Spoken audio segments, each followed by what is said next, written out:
অরিন শোবার এক হাত নিজের গালে রেখে তার পাশে বসে কান্না করে যাচ্ছে, কিন্তু শোভা তার দিকে ফিরেও তাকাচ্ছে না। চার্জার লাইট দিয়ে মারার সময় ভাঙ্গা কাঁচের টুকরো শোভার হাতে ঢুকে গেছে। সেখান থেকে এখনও সামান্য রক্ত বের হচ্ছে। হাতে, ঘাড়ে, মুখে বিভিন্ন জায়গায় কেটে গেছে। প্রথমে এগুলো খেয়াল না করেই অরিন অনিশাকে নিয়ে বারান্দায় চলে গিয়েছিল। অনিশার কান্না থামাতে থামাতে অরিনের রাগ কমে গেল, আর আফসোস করতে লাগলো আজ একটু বেশি করে ফেলেছে সে। এভাবে শোভাকে মারা উচিত হয়নি। না জানি কী অবস্থা মেয়েটার। কথাগুলো ভাবতে ভাবতেই ঘরের এক কোণে শোভাকে দেখতে পেল সে। সাদা ফ্লোরে রক্তের দাগ। অরিন অনিশাকে দোলনায় রেখে হতভম্ব হয়ে শোবার কাছে গেল। হাতে কাঁচ ভাঙা ঢুকে আছে, সেখান থেকে ফিনকি দিয়ে রক্ত পড়ছে। শোবার হাত পা আর মুখের অবস্থা দেখে অরিনের কলিজা কেঁপে উঠল। এইভাবে সে মেরেছে মেয়েটাকে, না জানি কতটা ব্যথা পেয়েছে সে। অরিন তাড়াতাড়ি ফার্স্ট এড বক্স নিয়ে শোবার সামনে গেল। অরিনকে সামনে আসতে দেখে শোভা ভয়ে পিছিয়ে গেল আর কান্না করে বারবার মাপ চাইতে শুরু করলো।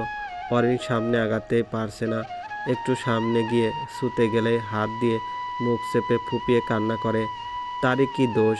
এত মার কখনো খায়নি সে, তাই সহ্য করার ক্ষমতাও নেই। এমনিতেই রান্না করতে গেলে হাত সামান্য কেটে গেলে বা পুড়ে গেলে যন্ত্রণায় অস্থির হয়ে যায় সে। আর আজ অরিন তাকে এত বাজেভাবে মেরেছে, তাই ভয়ে সামান্য যাচ্ছে না। যদি আবার ভুলভাল কিছু বলে দেয় তাহলে তো তাকে আবার মার খেতে হবে। অনেক জোরাজুরির পর শোবার হাত থেকে ভাঙ্গা কাচের টুকরো বের করতে পারলেও রক্তগুলো পরিষ্কার করতে পারেনি, আর না কোনো ওষুধ লাগাতে পেরেছে। এদিকে শোবার বসে থাকার মতো শক্তিও অবশিষ্ট নেই। সারা শরীর ব্যথায় জর্জরিত হয়ে আছে, মাথা ঝিমঝিম করছে। সে কোনোরকম ফ্লোরেই শরীর এলিয়ে দিল। অরিন কিছুটা দূর থেকে শোবার কর্মকাণ্ড দেখছিল। তাকে এই অবস্থা দেখে তার মোটেও ভালো লাগছে না। এদিকে অনিশা জেগে কান্না করছে। অরিন পড়েছে বিপাকে, এখন কি করবে? অরিন আগে শোবার কাছে গেল, তাকে খুব সাবধানে কোলে করে বিছানায় শুয়ে দিল। শোভা সেও কিছু করতে পারেনি। তারপর আরিশাকে কোলে নিয়ে ফ্লাক্স থেকে গরম পানি নিয়ে দুধ তৈরি করলো। সে প্রায়ই এ কাজ করে থাকে, তাই বেশি বেগ পোহাতে হয়নি। অনিশার বয়স 2 মাসের কাছাকাছি, তাই দিনের বেশিরভাগ সময় ঘুমিয়ে থাকে, তাই অরিনকে বেশি পরিশ্রম করতে হয়নি। অনিশাকে আবার দোলনায় শুয়ে দিয়ে সে শোবার কাছে গেল। বিছানায় গুটিসুটি মেরে শুয়ে নীরবে চোখের জল ফেলছে। শোবার কান্না অরিনের ভালো লাগে না, কিন্তু কিছু বলতে পারছে না। মেয়েটা এমনিতেই অনেক ভয় পেয়ে আছে। অরিন খুব সাবধানে শোবার ক্ষতগুলো অ্যান্টিসেপটিক দিয়ে পরিষ্কার করে দিচ্ছে, আর বিভিন্ন কথা বলে যাচ্ছে। আর কখনো আমাকে ছেড়ে যাওয়ার কথা বলবা না, ঠিক আছে? তুমি আর অনিশা ছাড়া আমার কে আছে বলো? তোমরাই তো আমার সব। জানো না তোমাদের আমি কত ভালোবাসি? তাই তো তোমার ছেড়ে যাওয়ার কথাটা সহ্য করতে পারিনি। আমি তো ভুল করেছি, আমি স্বীকার করছি। তাও কেন আমাকে ছেড়ে যাওয়ার কথা বললে? আমাকে শাস্তি দাও, মারো, কাটো, যা খুশি করো, কিন্তু আমাকে ছেড়ে যাওয়ার কথা বলবে না। আর অনেক কিছুই আবোল তাবোল বলে যাচ্ছে শোভা, সেগুলো কানে নিচ্ছে না। তার কিছুক্ষণ আগের কথাগুলো বারবার মনে পড়ছে। শোভাকে মারার সময় সে বারবার বলেছে সে 3টে খুন করেছে, কিন্তু কাকে কাকে তা সে বলেনি। তারপর ঘরের ভাঙা জিনিসগুলো নিজ হাতে পরিষ্কার করলো। অবশ্য এতে তার কষ্ট হয়েছে, কিছু জায়গায় কেটেও গিয়েছে, কিন্তু তাতে তার ভ্রুক্ষেপ নেই। তার আসল সমস্যা হচ্ছে শোভা। প্রায় 3 ঘন্টা যাবৎ সে একইভাবে শুয়ে আছে, কোনো কথা বলছে না। অরিন কথা বলো, কথা বলো বলে অস্থির হয়ে যাচ্ছে, কিন্তু তবুও মুখ থেকে সে কিছু উচ্চারণ করলো না। তাই সে শোবার পাশে বসে কান্না করে যাচ্ছে আর বারবার মাপ চেয়ে যাচ্ছে। সেদিনের মারের পর শোবার জ্বর ছিল 3 দিন, আর পুরোপুরি সুস্থ হতে প্রায় 1 সপ্তাহ লেগে গেছে। এই কয়দিন অরিন শোভা আর অনিশার পুরো খেয়াল রেখেছে। শরীরের ক্ষতগুলো আস্তে আস্তে মিলিয়ে গেলেও মনের ক্ষতগুলো দিন দিন আরও তাজা হয়ে যাচ্ছিল শোভার। অরিন বেশ স্বাভাবিকভাবেই তার সাথে মেলামেশা করছিল, কিন্তু শোভা চেয়েও অরিনের সাথে আর স্বাভাবিক হতে পারছিল না। কেমন যেন ভয় আর জড়তা কাজ করে। অরিনের ভালোবাসাময় ছোঁয়াগুলো শোভার শরীর বিষিয়ে তোলে। এভাবে সে জীবনযাপন করতে পারবে না। অরিন তাকে সামান্যতম চোখের আড়ালে হতে দেয় না যে সেই সুযোগে কিছু করবে বা এখান থেকে পালিয়ে যাবে। এদিকে অবিও টেনশনে পড়ে গেছে। শোবার সাথে প্রায় 1 সপ্তাহ ধরে যোগাযোগ নেই। একবার অরিনকে ফোন করেছিল, কিন্তু সে ফোন রিসিভ করেনি। এতে সে আরও টেনশনে পড়ে যায়। তাই বাধ্য হয়ে 2 দিন যাবৎ অরিনের কার্যক্রম লক্ষ্য করছিল। সারাদিনে মাত্র 2 বার সে ঘর থেকে বের হয়, তাও আবার আধা ঘন্টার জন্য। তৃতীয় দিনও ঠিক সেই সময় অরিনকে বের হতে দেখে সাথে সাথে সে অ্যাপার্টমেন্টে ঢুকে গেল। তারপর শোবার ফ্ল্যাটের সামনে গিয়ে অনবরত ডোরবেল চাপা শুরু করলো।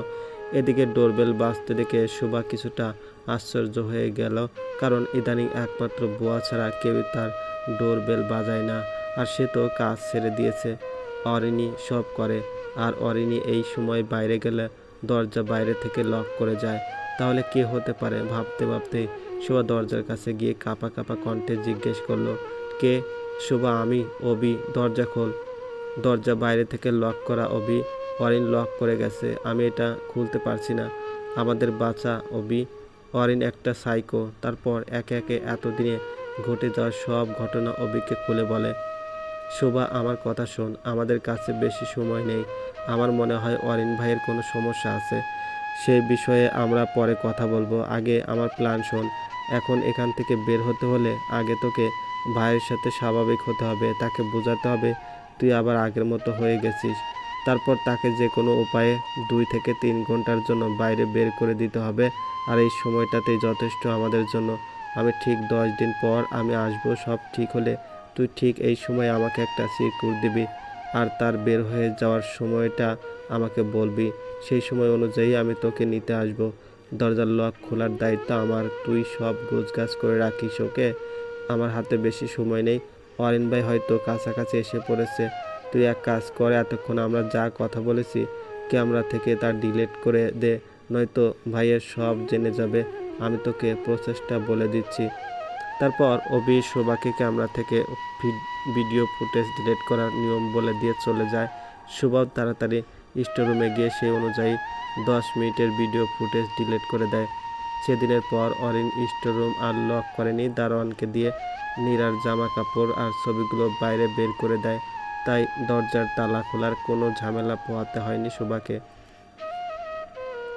অভির কথা অনুযায়ী শোভা আস্তে আস্তে আবার অরিনের সাথে স্বাভাবিক হওয়ার নাটক শুরু করলো। যদিও সে বেশ ভয়ে আছে, কিন্তু তা অরিনের সামনে প্রকাশ করলো না। অরিনও শোভাকে বিশ্বাস করতে শুরু করলো। সে তো খুব খুশি শোভাকে আবার আগের মতো দেখে। দেখতে দেখতে কাঙ্ক্ষিত দিন এসে পড়লো। অভির কথা মতো খুব সাবধানে চিরকুট লিখে দরজার নিচে দিয়ে ফেলে দিল। অভি চিরকুট পেয়ে ঠিক সময়ে লোক নিয়ে বাইরে অপেক্ষা করতে লাগলো। এখন শুধু অরিনের বাইরে বের হওয়ার পালা। অরিন আনিশার সাথে হেসে হেসে খেলছে, কি সুন্দর আর নিষ্পাপ দেখাচ্ছে তাকে। কে বলবো লোকটা হঠাৎ হঠাৎ উন্মাদের মতো আচরণ করে, রাগলে হিংস্র হয়ে যায়। সুবার অরিনকে ছেড়ে যেতে চাচ্ছে না। সে খুব ভালোবাসে তাকে, কিন্তু তার হিংস্রতাকে ভয় পায়। সত্যি যদি সে তাকে বা অনিশাকে মেরে ফেলে। আর অরিন নিজের মুখে স্বীকার করেছে সে 3টা খুন করেছে। একজন খুনির সাথে বসবাস করা অসম্ভব, যদিও তা কতটুকু সত্য শোভা জানে না। অরিন বসে বসে অনিশার সাথে খেলা করছে। শোভা পিছন থেকে তার গলা জড়িয়ে ধরে। কি ব্যাপার আমার বেগমের, আজকে বুঝি আমাকে ভালোবাসার ইচ্ছা হচ্ছে? অনেক।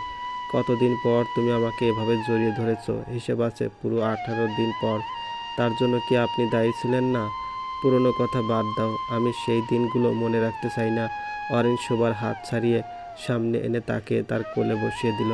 তারপর ভালোভাবে জড়িয়ে ধরে বলল, ভালোবাসি শোভা, খুব ভালোবাসি। কখনো আমাকে ছেড়ে যেও না, আমি মরে যাব তোমাকে না পেলে। শোভার কলিজায় কামড় দিয়ে উঠল। তার অরিনকে ছেড়ে যেতে ইচ্ছে করছে না। লোকটা তাকে খুব ভালোবাসে, কিন্তু অনিশার কথা মনে হতেই তার মত পাল্টে গেল। সত্যি ভালোবাসেন? সন্দেহ আছে? তুমি একবার হুকুম করে দেখো, আমার জীবনটা হাজির হয়ে যাবে। আপাতত পিৎজা হাটের একটা ছোটোমোটো পিৎজা হলেই চলবে, জান লাগবে না জনাব। What? No no, it's take too much time. এখন গিয়ে সিরিয়ালে ওয়েট করা সম্ভব না জান, অন্য কোথাও থেকে আনি। শেষ, সব ভালোবাসা শেষ। এতক্ষণ জান দিয়ে দিচ্ছিল, আর এখন সামান্য একটা পিৎজা আনতে পারবে না? লাগবে না, ছাড়ুন আমাকে। নিজে খাইয়ে খাইয়ে অভ্যেস করেছে, তখন ওয়েট করতে সমস্যা হয়নি। এখন পুরাতন হয়ে গেছি তো, এখন কি আর আগের মতো ভালোবাসা আছে? শোভা ন্যাকা সুরে কথাটা বলল। ওকে, আপনি অপেক্ষা করুন, এক্ষুনি আপনার হুকুম পালন করে ভালোবাসার প্রমাণ দিচ্ছি। কিন্তু আপনিও রেডি হয়ে থাকুন, আজ সারা রাত আপনার পরীক্ষা চলবে। অরণ্যের কথায় শোভা লজ্জা পেয়ে গেল। যাহ, অসভ্য। তবে পরীক্ষার কথা তো জানি না, কিন্তু আপনার জন্য দারুণ সারপ্রাইজ রেডি করছি। সো গো। আপনি না গেলে সারপ্রাইজ কিভাবে পাবেন? যাচ্ছি বাবা, যাচ্ছি বলে অরিন শোভার কপালে চুমু দিয়ে দরজা বাইরে থেকে লক করে চলে গেল। অরিন বেরিয়ে যেতে শোভা একটা স্বস্তির নিঃশ্বাস ফেলল। অরিন এখন 2 ঘন্টার মধ্যে ঘরে ফিরবে না, কারণ এই রেস্টুরেন্টে এতই ভিড় থাকে যে অর্ডার করার পর প্রায় 1 থেকে 1.5 ঘন্টা ওয়েট করতে হয়, আর যাওয়া আসায় আরও আধা ঘন্টা। তার কাছে মোট 2 ঘন্টার মতো সময় আছে। সে তাড়াতাড়ি সব কিছু গোছানো শুরু করে দেয়। প্ল্যান মোতাবেক অভিও দরজার লক খুলে ফেলে। তারপর শোভা অনিশাকে নিয়ে বেরিয়ে সিঁড়ির সামনে তাকাতেই অরিনকে দেখতে পায়। অরিন অসহায় চোখে শোভার দিকে তাকিয়ে আছে। তাকে এই মুহূর্তে যুদ্ধে হেরে যাওয়া সৈনিকের মতো বিধ্বস্ত দেখাচ্ছে। অভিও অরিনকে দেখে ঘাবড়ে গেল। শোভা আর এক পা এগোতে পারল না। তার হাত পা কাঁপতে, মনে হচ্ছে আজই তার এই দুনিয়ার শেষ দিন। সে শক্ত করে আনিশাকে বুকের মধ্যে চেপে ধরল। অরিন শোভার দিকে তাকিয়ে ধীরে ধীরে উপরে উঠে আসছে। তারপর ঠিক তার মুখোমুখি দাঁড়ালো। অনেক বড় সারপ্রাইজ দিয়েছো তুমি, অনেক বড়। এত সারপ্রাইজ আমি আমার জীবনে কারো কাছে পাইনি। বিশ্বাস করো, আমি মনে প্রাণে বারবার চাইছিলাম আমি যেন ভুল হই, আমার দেখা জিনিস যেন মিথ্যা হয়, কানে শোনা কথাগুলো যেন মিথ্যা হয়, তোমার এতদিন করা নিখুঁত অভিনয়গুলো যেন সব সত্যি হয়, আমি যেন পরাজিত হই।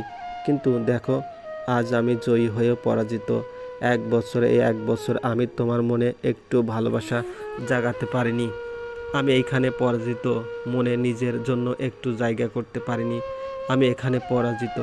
এতদিন এক বিন্দু বিশ্বাস অর্জন করতে পারিনি। আমি এখানেও পরাজিত। আমার ভালোবাসা তোমার মনকে ছুঁয়ে দিতে পারিনি ঠিকই, কিন্তু আমার হিংস্রতাকে আঁকড়ে ধরে আছো। কাউকে ভালোবাসা কি অপরাধ? তুমিই বলো। আমি যাকে ভালোবেসেছি সে আমাকে ছেড়ে চলে যেতে চায় কেন? আমি কি দোষ করেছি? আমি কি কারো ভালোবাসা পাওয়ার যোগ্য না? কথা বলো, যোগ্য না? কি বলেছি কানে যায় না? কথা বলো, আমি কি কারো ভালোবাসা পাওয়ার যোগ্য না? দাঁত কিরমির করে। হ্যাঁ হ্যাঁ, যোগ্য যোগ্য। ঠিক আছে, তাহলে তুই আমাকে ধোঁকা দিচ্ছিলি কেন? আর কেনই বা এই ছেলের সাথে বের হয়ে যাচ্ছিলি বল? চিৎকার করে বলল কথাটা। সিঁড়ি দিয়ে অনেকেই যাওয়া আসা করছে। অরণ্যের চিৎকার শুনে অনেকেই তার দিকে তাকায়। বিষয়টা তার নজরে পড়ে, তাই শোভা আর অবির উদ্দেশ্যে বলে, বাইরে দাঁড়িয়ে কথা বলাটা ঠিক হচ্ছে না, তোমরা ভিতরে চলো, ঠান্ডা মাথায় কথা বলি। অবি কিছুটা ঘাবড়ে গেল। তার কেন জানি অরণ্যের শান্ত দৃষ্টিতে কথাগুলো শুনেও ভয় লাগছে। সে মনে মনে যাবে না বললেও সামনে মাথা নেড়ে সম্মতি দিল, কিন্তু বাদ সাধল শোভা। দেখুন অরিন, আপনার সাথে থাকা আমার পক্ষে সম্ভব না। আপনাকে দেখলেই আমার ভয় করে। আর সবচাইতে বড় কথা হচ্ছে, আপনার রাগ উঠলে আপনি হিতাহিত জ্ঞান শূন্য হয়ে যান। আপনি নিজের মধ্যে থাকেন না। এমনকি ভরসা আছে যে রাগের মাথায় আপনি আমাকে বা আনিশাকে মেরে ফেলবেন না। আমার নিজের জীবনের চিন্তা নেই, কিন্তু আমার সন্তানের জীবনের চিন্তা আছে। আমি চাই না আমার মেয়ে আমার মতো একজন অনাথ হয়ে জীবনযাপন করুক। তাই আপনার জন্য এটাই ভালো হবে যে আপনি আমাদের যেতে দিন। আমি ওয়াদা করছি কোনো দিন আপনাকে আর আমার ছায়া। চুপ, একদম চুপ। আমি তোর ভাষণ শুনতে চাইনি। আমি যা বলছি তাই কর, নয়তো এখানে একটা রক্তারক্তি কাণ্ড হয়ে যাবে, তাও সবার সামনে। বলে সে ডান হাতে একটা চাকু নিয়ে বা হাতের শিরায় রাখলো। ঘরে যা, নয়তো তোর সামনে হাতের রক কেটে ফেলবো। আমি মৃত্যু যন্ত্রণায় ছটফট করব, আর তুই চেয়ে দেখবি। তারপর আমার লাশের উপর দিয়ে এখান থেকে বের হবি। তার আগে না। অরেঞ্জ চাকু তার বাম হাতের শিরায় রাখলো। সুবাকে নড়তে না দেখে হালকা করে দাবিয়ে দিতেই ফোঁটা ফোঁটা রক্ত বের হতে শুরু করলো। সুবা আটকে উঠে অরেনের দিকে তাকালো, আর অভি বাকরুদ্ধ হয়ে আছে। কেউ কারোর জন্য এত পাগলামি করতে পারে তা তার ধারণার বাইরে ছিল। সে কোনো রকম অরেনকে রিকোয়েস্ট করে সুবাকে টেনে টুনে ঘরে নিয়ে গেল। অরেন ঘরে এসে দরজা আটকে দিল। তারপর অভিকে ডাক দিল। অভি, জি ভাইয়া। শুরু থেকে আজ পর্যন্ত কাজগুলো তুমি ঠিক করনি। বুঝলাম বন্ধুর বেলায় তুমি যথেষ্ট সচেতন, কিন্তু তুমি ভুল করেছো। শোভাকে কিছু জানানোর আগে তোমার আমার সাথে কথা বলা উচিত ছিল। তাহলে ব্যাপারগুলো সুন্দরভাবে ক্লিয়ার করে নিতে পারতাম, আর আমার সংসারেও কোনো অশান্তির ছায়া পড়তো না। কিন্তু তুমি শোভাকে কথাগুলো বলে ব্যাপারটাকে আরও ঘোলাটে করে দিয়েছো। এটা কিন্তু সে মোটেও খুশি নেই, বরং আরও বেশি কষ্ট পেয়েছে। ভালোবাসা থেকে বিশ্বাস উঠে যাচ্ছে, সংসারে মায়া কমে যাচ্ছে, যা মোটেও ভালো কিছু নয়। তুমি ছোট মানুষ, কিন্তু অনেক বড় বড় ভুল করে ফেলেছো। তার জন্য তো শাস্তি তুমি প্রাপ্যই, কিন্তু আগে এখানে কিছুক্ষণের জন্য বন্দি থাকো। আগে তোমার বন্ধুর খবর নিয়ে নেই।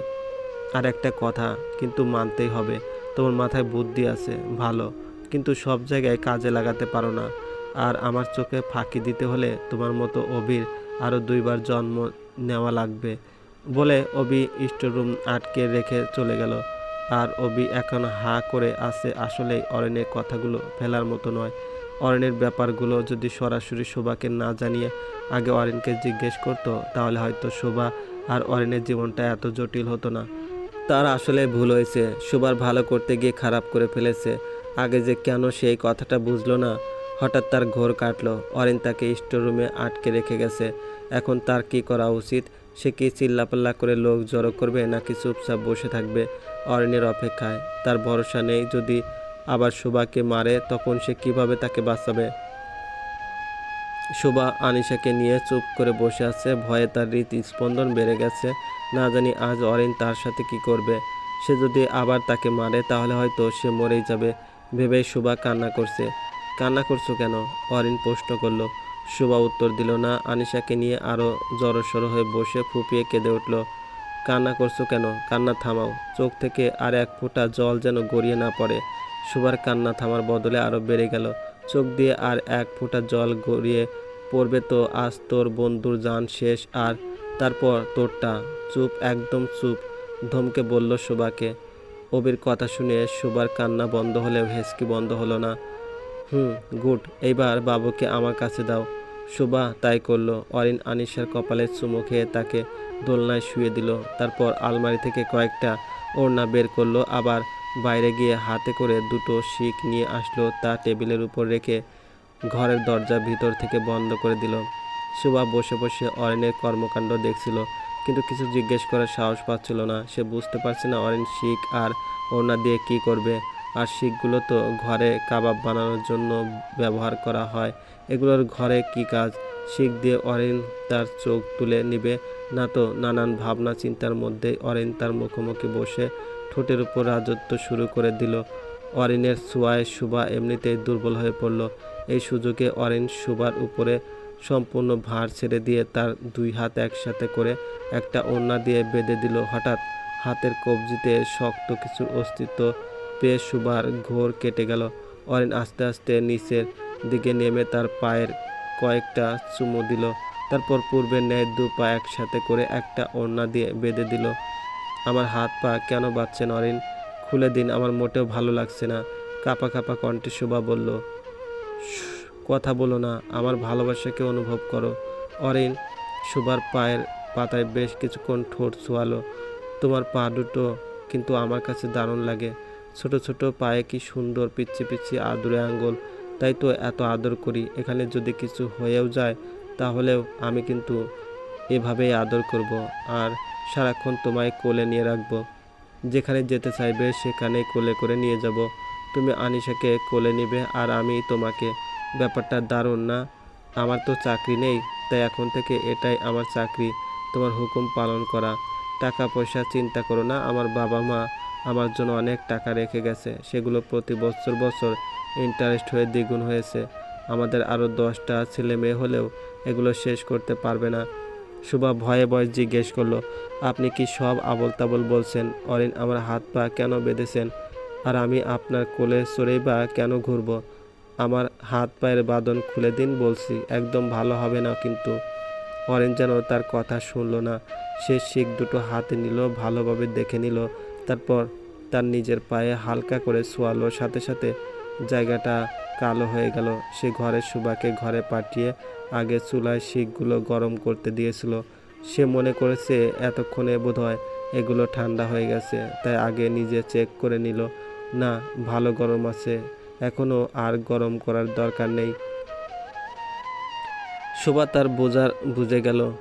সে চোখ বড় বড় করে বলল, আপনি কি পাগল হয়ে গেছেন? আমার কথা কি আপনি শুনতে পারছেন না? আমি কিন্তু আপনাকে আর কিছু বলার আগে অরেন শুভার মুখ বেঁধে দিল। বড্ড বেশি কথা বলো তুমি, একটু চুপচাপ থাকো তো, আর নড়াচড়া কম করো, নইলে তোমার বেশি কষ্ট হবে। বলে গরম শিক দুটো শুভার পায়ের পাতায় লাগিয়ে দিল। সাথে সাথে শুভা যন্ত্রণায় চিৎকার দিয়ে উঠল আর ছটফট করতে লাগলো। পায়ের চামড়া পুড়ে সাদা অংশ বেরিয়ে গেল। সাথে সাথেই অরেন শুভার অন্য পায়েও শিকগুলো চেপে ধরল। শুভা কান্না করে যাচ্ছে, চিৎকার করে যাচ্ছে, কিন্তু মুখ দিয়ে শব্দ করতে পারছে না। চোখ দিয়ে অনবরত পানি পড়ছে। শুভার সাথে সাথে অরিনও কান্না করছে। একটু সহ্য কর জান, তারপর সব ঠিক হয়ে যাবে। এই ব্যথা তো তোমার সারা জীবন সহ্য করে যেতে হবে। প্রথম প্রথম একটু কষ্ট হলেও পরে অভ্যেস হয়ে যাবে। আমি কি করব বলো? এর জন্য তো তুমি দায়ী। সারাদিন শুধু চলে যাব বলো, তাই তো এই ব্যবস্থা। তুমি হাঁটতেই পারবে না, তাহলে আমাকে ছেড়ে কিভাবে যাবে? আর তোমার কি মনে হয় তুমি আমাকে ছেড়ে চলে গিয়ে ভালো থাকবে? কখনো না। তাই তো তোমাকে নিজের কাছে রাখার জন্য এই ব্যবস্থা নিলাম। তোমার খুব কষ্ট হচ্ছে জান, খুব কষ্ট হচ্ছে। সব ঠিক হয়ে যাবে, আমি আদর করে দিলেই সব ঠিক হয়ে যাবে। আই লাভ ইউ জান, আই লাভ ইউ লট। আর কিছু শুনতে পারল না শুভা। মনে হচ্ছে পা দুটো কেটে ফেলেছে, মাথাটা ঝিমঝিম করছে, যন্ত্রণায় ছটফট করতে করতে এক সময় সে জ্ঞান হারালো। শুভার যখন জ্ঞান ফিরল তখন রাত 1টা বাজে। পায়ের দিকে নজর দিতেই দেখলো ব্যান্ডেজ করা, আর ব্যথাও কিছুটা কম। শুভা চেয়েও কান্না করতে পারছে না, কান্না করার মতো শক্তি তার অবশিষ্ট নেই। অরেন দোলনার সামনে দাঁড়িয়ে কি যেন করছে। কাজ শেষ করে ঘুরতেই দেখলো শুভার জ্ঞান ফিরেছে। সে হাসি মুখে হালকা খুঁড়িয়ে খুঁড়িয়ে তার কাছে গিয়ে তাকে হালকা করে বুকে জড়িয়ে নিল। তোমার খুব কষ্ট হয়েছে তাই না? আর তোমাকে কষ্ট দেব না। আমাকে মাফ করে দাও, আমাকে ছেড়ে যেও না প্লিজ। দেখো তোমাকে কষ্ট দিয়েছি, তাই আমিও তোমার কষ্টকে উপলব্ধি করেছি বলে বা হাতের ব্যান্ডেজ আর পায়ের বিভিন্ন জায়গায় ক্ষতগুলো দেখানো। শুধু ডান হাত আর পায়ের পাতাগুলো বাদ রেখেছি, নইলে তোমাদের দুজনকে খাইয়ে দিব কিভাবে, আর তোমাকে কোলে নিব কিভাবে বলো? ও খাবার কথা তো ভুলে গেছি, ওয়েট। বলে খুঁড়িয়ে খুঁড়িয়ে বাইরে চলে গেল শুভা। তার যাওয়ার দিকে তাকিয়ে আছে। নিশ্চয়ই পুরা জায়গায় ব্যথা হচ্ছে, কি দরকার ছিল এসব করার? তার জীবনটাকে একটু স্বাভাবিক হতে পারতো না? ওয়ারেন যদি আগেই তাকে সব সত্যি বলে দিত তাহলে হয়তো সে কিছুদিন রাগ করে থাকতো, কিন্তু এক সময় না এক সময় সব ঠিক হয়ে যেত। তাহলে আর তাদের এত কষ্ট সহ্য করতে হতো না। এটাকে কি জীবন বলে? মানুষ কি আদৌ এভাবে বাঁচতে পারে? অরেন ভাত এনে শুভার পাশে বসলো। তাকে শোয়া থেকে উঠিয়ে বালিশে হেলান দিয়ে বসালো। তারপর মুখের সামনে ভাত দিয়ে বলল, হা করো শুভা, আমি খাইয়ে দেই। শুভা অরেনের দিকে তাকিয়ে আস্তে করে বলল, খাবো না। খাবো না বললেই তো হবে না রে জান, দুপুরের পর থেকে কিছু খাওনি, কথা কম বলে হা করো তো। খাবো না মানে? খাবো না, সরান এগুলো। বলে মুখ ঘুরিয়ে নিল। বাচ্চাদের মতো জেদ করে না শোভা, চুপচাপ খেয়ে নাও, খাওয়ার পরে মেডিসিন নিতে হবে, নয়তো ব্যথা কমে না। হা করো। এবার শুভা রেগে গেল। অরেনের হাত থেকে প্লেট ফেলে দিয়ে ঝাঁঝালো কণ্ঠে বলল, বাংলা বোঝেন না? একবার বলেছি না খাবো না। জুতা মেরে গরু দান করছেন, নিজেই ব্যথা দিয়ে এখন আবার মেডিসিন খাওয়ার কথা বলছেন। আমার চোখের সামনে থেকে চলে যান, আপনাকে আমার জাস্ট অসহ্য লাগছে। অরেন হতাশ হলো শুভার ব্যবহারে। আমিও দুপুরের পর কিছু খাইনি শুভা, ভেবেছিলাম তুমি উঠলে একসাথে খাবো। যাকগে চলো শুয়ে পড়ি, এমনিতেই তুমি বেশি অসুস্থ। বলে হাত ধুয়ে অরেন শুভাকে জড়িয়ে ধরে শুতে এলো। খবরদার ছোবেন না আমায়, আপনি আমাকে ছুলেও গা ঘিনঘিন করে। আমার কাছ থেকে দূরে থাকুন। অরেন অসহায় চোখে শুভার দিকে তাকালো। চোখগুলো বোধহয় পানিতে ভরে গেল, পলক ফেললে টুপ করে গড়িয়ে পড়বে। ঠিক আছে, তোমাকে টাচ করবো না, তুমি শুধু সারা জীবন আমার পাশে থাকলেই চলবে। বলে বারান্দায় চলে গেল। শুভার কিছু ভালো লাগছে না, সব কিছু কেমন যেন অসহ্যকর লাগছে। ইচ্ছে করছে আনিশাকে বুকে জড়িয়ে নিতে, কিন্তু সে এখন চাইলেও তা পারবে না।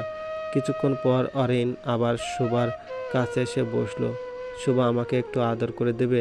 হাতে পায়ে প্রচুর যন্ত্রণা করছে, তুমি একটু আদর করে দিলেই ঠিক হয়ে যাবে। একবার একটু আই লাভ ইউ অরিন বলবে, ভালোবাসি বলবে, একটু বুকে জড়িয়ে নেবে, তাহলে আমার সব কষ্ট সব যন্ত্রণা শেষ হয়ে যাবে। আমার তোমাকে নিয়ে প্রচুর টেনশন হয় শুভা, একবার বলবে কখনো আমাকে ছেড়ে যাবে না? আমাকে প্রমিস করো সব সময় আমার সাথে থাকবে। অনেক চোখ ফুলে আছে, চেহারা শুকিয়ে গেছে, হয়তো সারাদিন না খাওয়ার কারণে। চোখে মুখে যন্ত্রণার ছাপ স্পষ্ট ফুটে উঠেছে। তাকে বেশ অসহায় লাগছে, কিন্তু শুভার কি হলো কে জানে বিন্দু পরিমাণ মায়া জন্মালো না, উল্টো জাঁধালো কণ্ঠে উত্তর দিল, আমি আপনাকে ঘৃণা করি Arin. I hate you Arin, I hate you. আপনার মতো উন্মাদ আর পাগলের সাথে আর যাই হোক সংসার করা যায় না। আমি থাকবো না আপনার সাথে, সুযোগ পেলেই পালিয়ে যাব। আপনি কয়দিন আমাকে পাহারা দিয়ে রাখবেন? 1 দিন, 10 দিন, 1 মাস, 6 মাস, 1 বছর, 5 বছর? একদিন না একদিন তো আমি ঠিকই সুযোগ পাবো আর সাথে সাথে পালিয়ে যাব। আপনি কোনো দিন আর আমাকে খুঁজে পাবেন না। আপনি একটা সাইকো। কোনো স্বাভাবিক মানুষ কখনোই আপনার মতো আচরণ করে না। আরে আপনার সাথে সাথে সে মরে যাওয়া ভালো। কয়েকদিন পর পর এই অশান্তি আর ভালো লাগে না আমার। শোবার কথা শুনে অরণ্যের মুখের মাংসপেশি শক্ত হয়ে গেল, কপালের রগ ফুলে উঠল। সে সাথে সাথে একটা ওড়না দিয়ে শোবার গলা পেঁচিয়ে ধরল। ঠিক আছে, তুই মরে যা, মরে যা তুই। আমার সাথে তোর থাকা লাগবে না, কিন্তু তুই আমার না হলে অন্য কারো না। তুই আমার জন্য ওপার অপেক্ষা কর, কিছু দিন পরে আমিও তোর কাছে চলে যাব। তোরা কেউ আমাকে ভালোবাসিস না, না বাবা মা, না নীরা, আর না তুই। তারা সবাই শুধু আমার সাথে অভিনয় করে গিয়েছে, আর তাই তাদের সবাইকে আমি নিজ হাতে খুন করেছি। এবার তোর পালা। অনেক কথা বলছে আর কান্না করছে। এদিকে শোবার দম ফুরিয়ে, মাথা ঝিমঝিম করছে। বারবার তার মেয়েটার কথা মনে পড়ছে। শেষ সময়ে একবার বুকে নিতে পারল না তাকে। এদিকে আনিশাও ঘুম থেকে উঠে কান্না করছে। সে হয়তো বুঝতে পারছে তার মায়ের আজকে শেষ দিন। আস্তে আস্তে শোভা নিস্তেজ হয়ে পড়লে অরিন তাকে ছেড়ে দিয়ে মেঝেতে বসে চিৎকার করে কান্না করা শুরু করে দিল। তার কষ্ট হচ্ছে, ভীষণ কষ্ট হচ্ছে। এত কষ্ট তার বাবা মাকে মারার সময়ও হয়নি, আর না নীরাকে মারার সময় হয়েছে। তাহলে শোবার জন্য তার এত অস্থির লাগছে কেন? কান্না পাচ্ছে কেন? যেন তাকে না পেলে সে মারা যাবে। কিছুক্ষণ কান্না করার পর অরিন উঠে গেল স্টোররুমের দিকে। অভি স্টোররুমে বসে থাকতে থাকতে কখন যে ঘুমিয়ে পড়েছিল জানে না। হঠাৎ ঘুম ভেঙে গেল। অরিনের কান্নার আওয়াজে তার খুব ভয় হচ্ছে। অরিনের এভাবে কান্না করার মানে কি? তার মনে কু ডাকছে, শোবার কিছু হলো না তো? এদিকে সে দরজা ধাক্কা দেওয়ার সাহস পাচ্ছে না, কিন্তু হঠাৎ করে স্টোররুমের দরজা খুলে গেল। সে বাইরে বেরোতেই অরিন তার সামনে হাঁটু গেড়ে বসে পড়ে আবার কান্না করা শুরু করলো। এদিকে অরিনের অবস্থা দেখে অভি আরও বেশি ভয় পেয়ে যায়। হাতে পায়ে নানান জায়গায় পোড়া দাগ বা হাতে ব্যান্ডেজ করা, সেখানে থেকেও রক্ত বেরোচ্ছে। চেহারায় পুরো বিধ্বস্ত অবস্থা। আর সবচেয়ে বড় কথা, সে বাচ্চাদের মতো কান্না করছে। এসব দেখে তার প্রথমে মনে হলো শোবার কিছু হলো না তো। এমনিতেই সে প্রচণ্ড সাহসী, তার এলাকার প্রায় সবাই তাকে ভয় করে, কিন্তু কেন জানি অরিন শান্ত দৃষ্টিতে তার তাকালেও তার কলিজার পানি শুকিয়ে যায়। আর যখন হাসি খুশি থাকে তখন তাকে দেখলে যে কেউ বলবে এই মানুষটির মতো সরল মনের আর কেউ আছে কিনা সন্দেহ। অভি অনেক সাহস জুগিয়ে অরিনের কাঁধে হাত রেখে উদ্বিগ্ন হয়ে জিজ্ঞেস করে, ভাইয়া আপনি কাঁদছেন কেন? আর শোভা কোথায়? আর আপনার এই অবস্থা কেন? অরিন কথা বলছে না, কান্না থামিয়ে কি যেন ভাবছে। তারপর উঠে গিয়ে অভির হাত ধরল। অভি, শোভা উঠছে না, কথাও বলছে না আমার সাথে। আমি বোধহয় ওকে মেরে ফেলেছি। এখন এখন আমি কি করব? তুমি এনে দিতে পারবে শোভাকে আমার কাছে? কিন্তু মরা মানুষ তো আর ফিরে আসবে না, আর ওকে ছাড়া তো আমি থাকতেও পারবো না। আমি আমি এক কাজ করি, আমিও মরে যাই। হ্যাঁ, আমিও মরে যাই।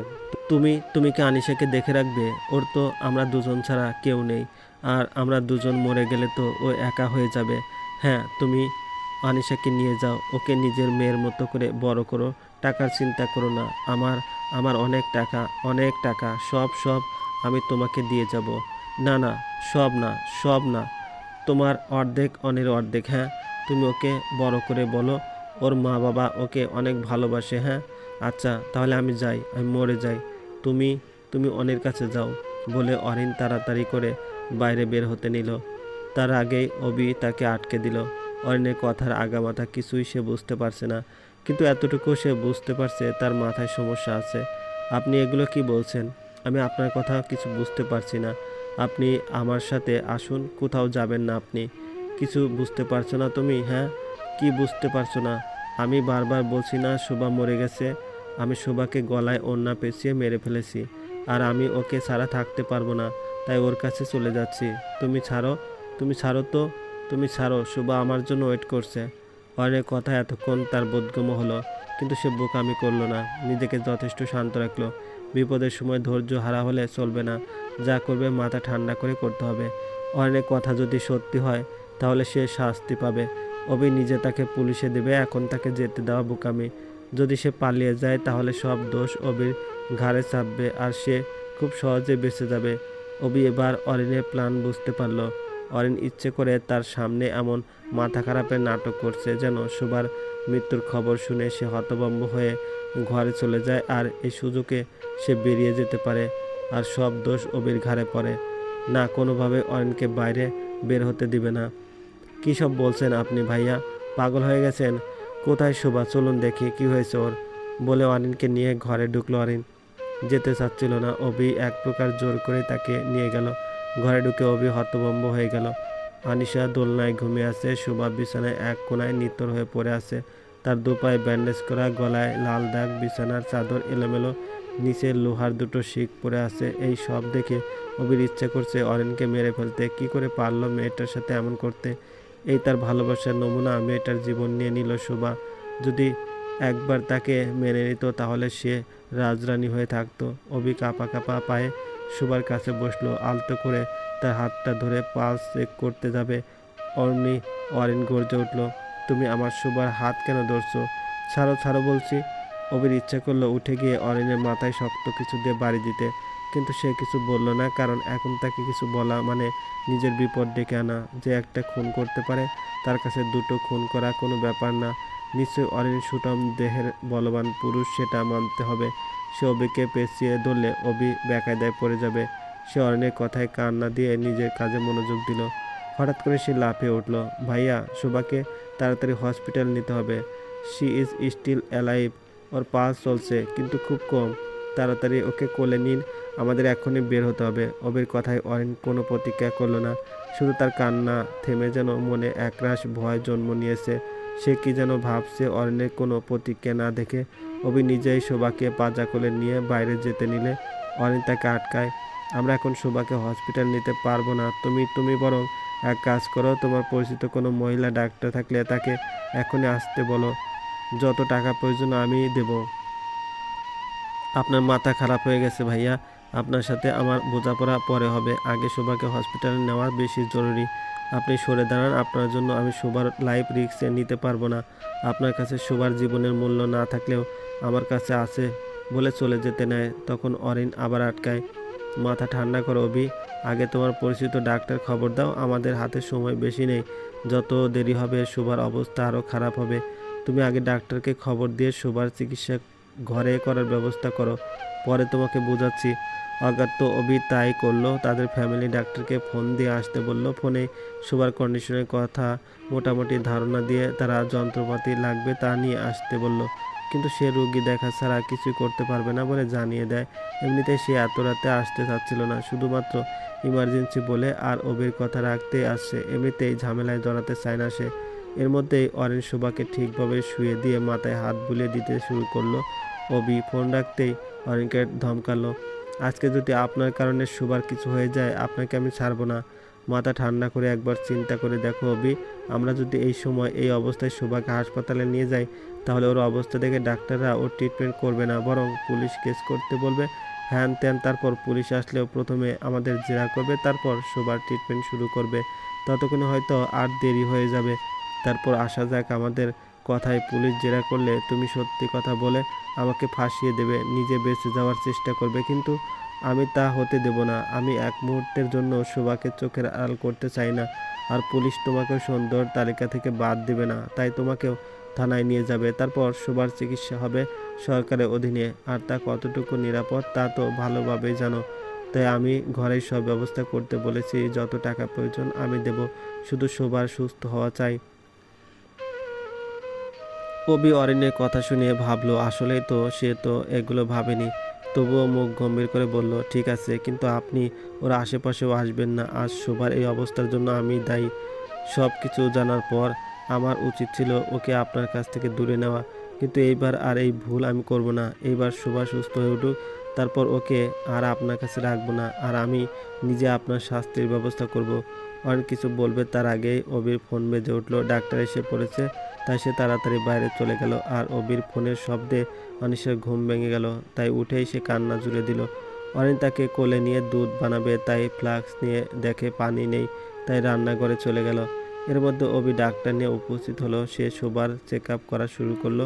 শোবার পায়ের ব্যান্ডেজ খুলে নতুন করে ড্রেসিং করে আবার ভালোভাবে ব্যান্ডেজ করে দিল। তারপর অভিকে বলল, দেখো তোমাদের ভাগ্য ভালো যে মেয়েটা এখন পর্যন্ত বেঁচে আছে। মনে হচ্ছে ওড়না বা দড়ি গলায় পেঁচিয়ে হত্যা করার চেষ্টা করা হয়েছিল। সাধারণত এ ধরনের পেশেন্ট বাঁচার কথা না, কিন্তু মেয়েটার ভাগ্য ভালো। শ্বাসকষ্ট হওয়ার কারণে মস্তিষ্কে অক্সিজেন সরবরাহ কমে যায়, তাই জ্ঞান হারায়। আর তাই খুনি মনে করেছে মেয়েটা মারা গিয়েছে, কিন্তু এখনও বিপদ কমেনি।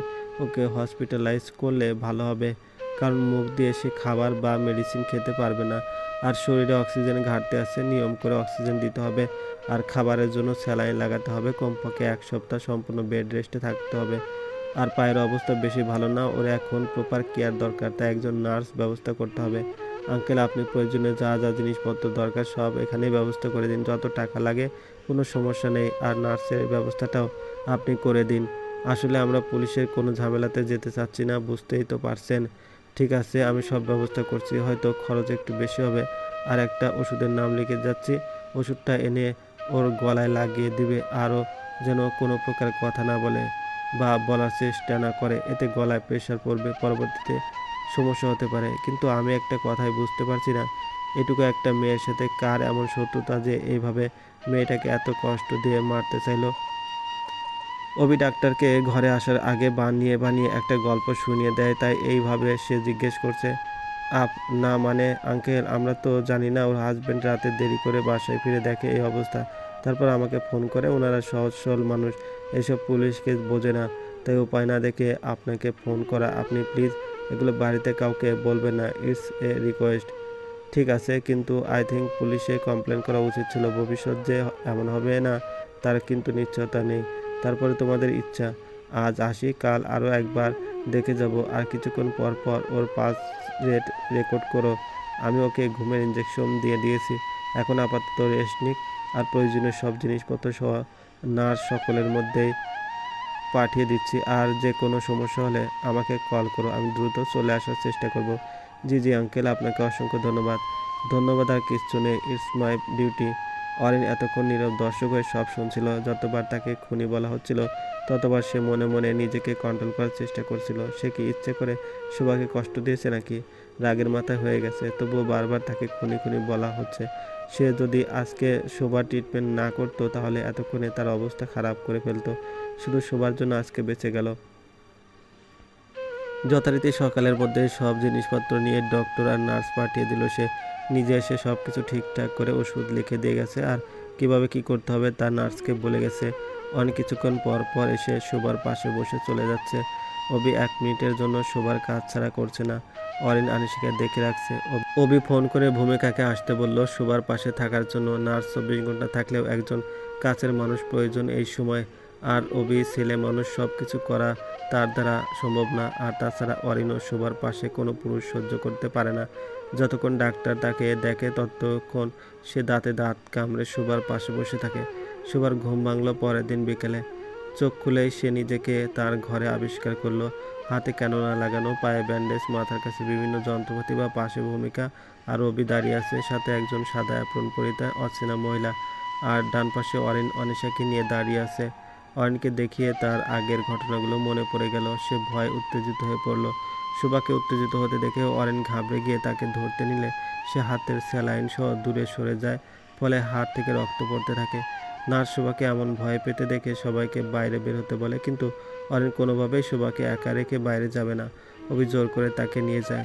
তারপর সে কিছুটা শান্ত হয়। এভাবে আস্তে আস্তে সবাই তার কাছে আসে, কথা বলে, স্বাভাবিক থাকে। কিন্তু অরিনকে এক মুহূর্তের জন্য সহ্য করতে পারে না, বা যা অরিনকে বেশি পীড়া দেয়। শোভা গলা ব্যথার কারণে কথা বলতে পারে না, কিন্তু ইশারায় সব বলে আর বারবার অভিকে তাকে আর আনিশাকে এখান থেকে নিয়ে যেতে বলে। অরিন দরজার সামনে থেকে বারবার শোভাকে দেখা যায়, আর যখন শোভা ঘুমিয়ে থাকে তখন তার পাশে বসে থাকে, কথা বলে, কিন্তু কড়া ডোজের ওষুধের কারণে সে কিছু টের পায় না। এভাবেই 4 দিন চলে যায়। শোভা এখন কিছুটা স্বাভাবিক, শারীরিক দুর্বলতা অনেকটা কমেছে, গলার দাগ অনেকটা কমে গেছে। সপ্তাহখানেক এর মধ্যে গলা ঠিক হয়ে যাবে। সে এখন আনিশাকে নিজের কাছে রাখে। অরণ্যের প্রতি তার ভয় অনেকটাই কমে গেছে। এখন আর আগের মতো উত্তেজিত হয় না, কিন্তু তার চেহারা দেখতে ইচ্ছে করে না। তবুও সে কিছুক্ষণ পর পর তার পাশে বসে থাকবে। আর বারবার মাপ চাইবে, একটা সুযোগ চাইবে, কিন্তু সে ভেবে পায় না সে অরিনকে কিসের সুযোগ দেবে, তাকে ভালোবাসার নাকি তাকে মেরে ফেলার। আর তাছাড়াও সে কখনো কোনো খুনির সাথে বসবাস করবে না। যে নিজের বাবা মাকে খুন করতে পারে তার মধ্যে আবার কিসের ভালোবাসা। অভিকে তার অনেক কথা বলতে হবে, গলা ঠিক হওয়ার অপেক্ষায় থাকলে চলবে না। তাই রাতে একটা কাগজে সব কিছু লিখে ঘুমানোর প্রস্তুতি নিবে, তখনই দরজা খোলার আওয়াজ আসে। কিন্তু তার স্পষ্ট মনে আছে ঘুমানোর আগে নার্স দরজা লক করে গেছে। তাহলে কে হতে পারে? সে চুপচাপ চোখ বন্ধ করে থাকলো, কলমটা তার হাতের মুঠোয় শক্ত করে চেপে ধরলো। দরজা খুলে কেউ ঘরে ঢুকলো। অন্ধকারে মানুষটাকে চিনতে শোভা বিন্দুমাত্র ভুল করলো না। ছায়ামূর্তিটা আস্তে আস্তে শোভার কাছে এগোতে লাগলো।